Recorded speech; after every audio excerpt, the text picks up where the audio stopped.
Bonsoir à tous, c'est Gauthier et aujourd'hui on parle de Lupin. C'est parti! Lupin, c'est simple, c'est la série Netflix française la plus visionnée dans le monde. Et cela se comprend avec une seule chose et qui va être le point fort de toute cette série, Omar Sy.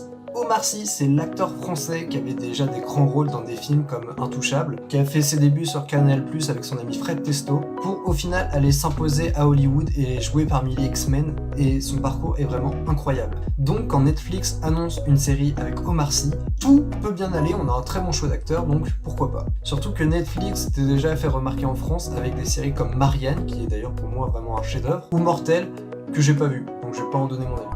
On suit les aventures d'Hassan, un voleur qui est fasciné par Arsène Lupin, qui va utiliser toutes ces techniques, qui a lu au moins le livre des milliers de fois, et qui va utiliser les techniques de Lupin, du coup, pour réussir ses coups et pour gagner de l'argent.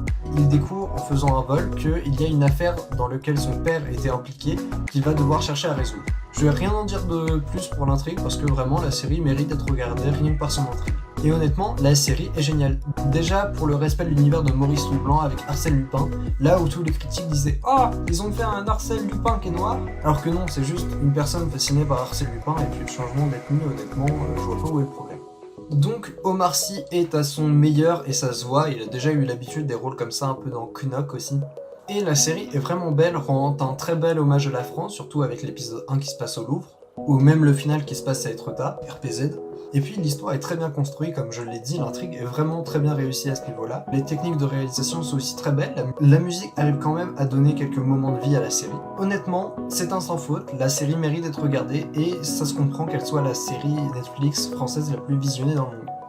Et si vous avez bien aimé Lupin, je vous conseille vraiment de lire les livres de Maurice Leblanc sur Arsène Lupin. Là, c'est la version de la série.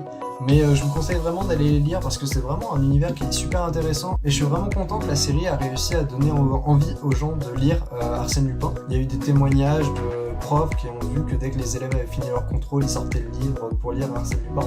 Moi, je trouve ça sympa, je trouve que c'est vraiment cool et que c'est une très bonne chose et que Netflix devrait continuer dans cette voie-là parce que c'est vraiment intéressant. Voilà, c'est tout ce que j'avais à dire sur Lupin. J'avais pas grand-chose à dire, du coup j'en profite. Voilà, j'espère quand même que la vidéo vous aura plu, à me dire votre avis dans les commentaires. D'ailleurs, même ce que vous avez pensé de la vidéo, ça m'intéresse. N'hésitez pas non plus à me mettre un pouce en l'air si vous avez aimé la vidéo, à me suivre sur les réseaux sociaux TikTok, Twitter et Insta.